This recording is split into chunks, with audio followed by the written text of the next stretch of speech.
Growing up, you were probably taught to save, save, save. Save money for the rainy days, just like ants. But saving money just isn't enough anymore. Let me show you what I mean. Starting with zero, if you save $1,000 per month for the next 35 years, you will end up with $420,000. Assuming that after 35 years you retire and you cut your spending to $50,000 per year, your $420,000 will only last you for about 8 years.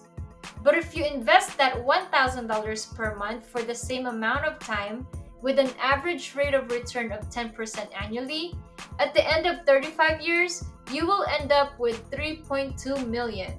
Spending $50,000 a year during retirement, this 3.2 million will last you for 64 years. After seeing that, why would you not prioritize investing?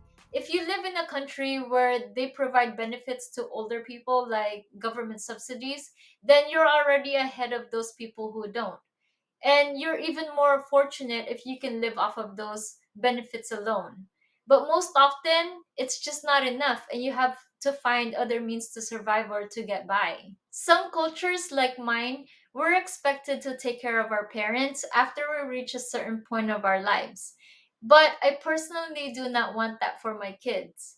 And not only do my husband and I want to be able to take care of ourselves financially when we grow older, we also want our financial wealth to be passed down to our kids, their kids, and for more generations of our family.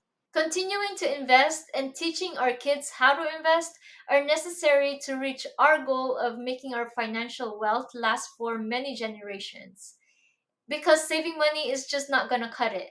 Saving and investing are just two of the six key elements of a solid financial plan. To find out the other four, watch this next video.